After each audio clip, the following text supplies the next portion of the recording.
రేవంత్ రెడ్డి గారు BJP stand ఏంది reservations పైన? Telangana CM Revanth Reddy sensational comments చేశారు. బీజేపీ వస్తే రిజర్వేషన్స్ తీసేస్తారన్నారు.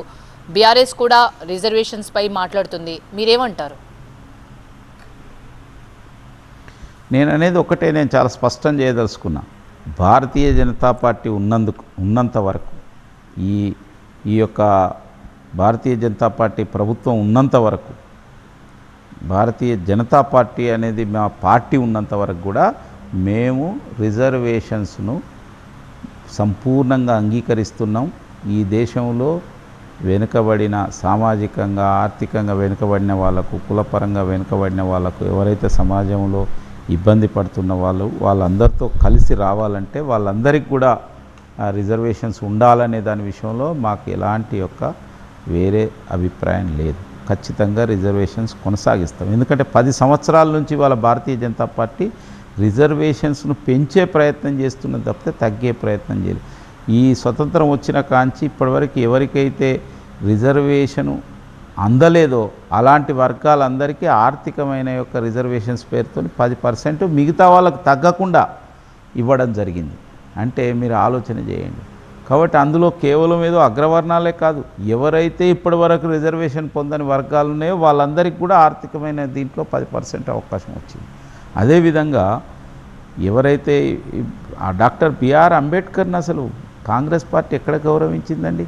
ఆయన్ని ఓడించింది, ఆయన ఎంతో అవమానపరిచింది. అదే భారతీయ జనతా పార్టీ నరేంద్ర మోడీ ప్రభుత్వం అంబేద్కర్కు సంబంధించిన 5 విశేషాలను తీసుకొని వాటిని అభివృద్ధి చేసింది. ఆ రాజ్యాంగ దినోత్సవాన్ని నిర్వహించింది. అంబేద్కర్ పట్ల ఒక పెద్ద గౌరవభావంతో దేశవ్యాప్తంగా ఆలోచన చేస్తున్నది.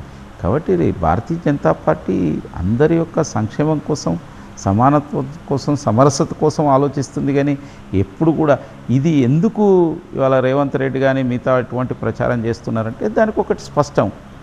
గత 3-4 రోజుల నుంచి ఆయనకు అనేక నివేదికలు వస్తున్నాయి, ఇంటెలిజెన్స్ సర్వేలు, ఇవన్నిట్లా ఎక్కడ చూసినా కూడా వాళ్ళకు 14 సీట్లు వచ్చేది కాదు కదా, 3-4 సీట్లు వచ్చి కూడా కష్టమే అని పరిస్థితి ఉంది. భారతీయ జనతా పార్టీ ఎక్కువ సీట్లు గెలుస్తున్నది అనేది ఆయనకు స్పష్టంగా, మళ్ళీ 1-2 సార్లు కూడా ఆయన పోల్చి చూసుకుంటే కూడా మళ్ళీ అదే పరిస్థితి కనిపిస్తుంది. కాబట్టి ఎట్లా అయినా బీజేపీని బదనాం చేయాలి, బీజేపీ మీద బట్టగాల్చి మీదేసేసేయాలి అనే ఉద్దేశంతో ఆయనకు అసలు రాష్ట్రీయ స్వయం సేవక సంఘం గురించి ఏం తెలుసండి? ఏదో గాలి మాటలు మాట్లాడతాడు. రాష్ట్రీయ స్వయం సేవక సంఘట 100వ సంవత్సరం సందర్భంగా ఇది రాష్ట్రీయ స్వయం సేవక సంఘంలో ఏ విధంగా సబ్బన్న వర్గాలు ఉంటాయి, అందరికీ ప్రాతినిధ్యం, ఒక దేశభక్తి గల సంస్థ, ఈ దేశం కోసం పోరాడుతున్న సంస్థ ఎన్ని సంవత్సరాల నుంచి ఏ విధంగా ఉంది అనేది రాష్ట్రీయ స్వయం సేవక సంఘం గురించి పత్రికలో, టీవీలో లేకపోతే రాజకీయ నాయకులు చెప్తే కాదు, ప్రజలు స్వయంగా అనుభవించి ఆర్ఎస్ఎస్ అంటే ఏంటిదనేది తెలుసుకుంటారు. ఇప్పుడు ఆర్ఎస్ఎస్ అనేది ఆర్ఎస్ఎస్లో ఉన్నందుకు గర్వించాలి. నాలాంటి వాడు ఆర్ఎస్ఎస్తో స్వయం సేవక అనేది గర్విస్తాం. ఎందుకంటే it is a patriotic organisation, it's a discipline organisation, ఒక దేశభక్తి గల జాతీయ భావాలు కలిగిన సంస్థ. ఆయనకి ఏమి తెలియక కేవలం రాజకీయమైన ఆలోచన కోసం, రాజకీయమైన లబ్ధి కోసం ఇవాళ మాట్లాడుతున్న మాటలు తప్పితే మరొకటి కాదు. రెండో విషయం ఏంటంటే, ఈరోజు ఆయన కొన్ని వాగ్దానాలు చేసి ప్రభుత్వానికి వచ్చిండు. ప్రభుత్వానికి వచ్చిన తర్వాత ఈరోజు వాటిని నెరవేర్చే పరిస్థితుల్లో లేడు.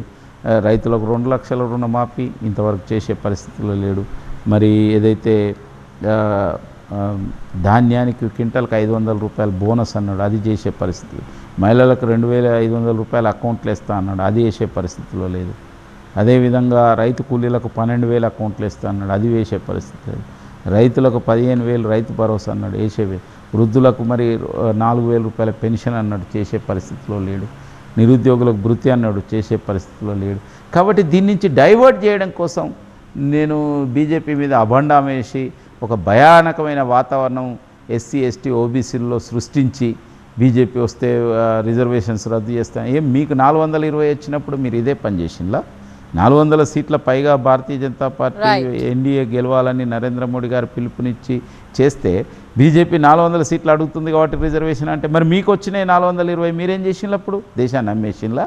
ఎందుకు ఇటువంటి అబద్ధాలు, అవాకులు చెవాకులు? అందుకోసమే మిమ్మల్ని ప్రజలు చాలా మిమ్మల్ని సరిగా చూడడం లేదు, మీ వ్యాఖ్యలను సరిగా వాళ్ళు ఎక్కడ కూడా ఆమోదించడం లేదు. అందుకోసమే భారతీయ జనతా పార్టీ ఇంకెక్కువగా విజయం సాధించే పరిస్థితులు కనిపిస్తున్నాయి. బీజేపీ అందరి పార్టీ, అందరి వాడు బీజేపీ, నరేంద్ర మోడీ. రైట్ ప్రేమేందర్ రెడ్డి గారు.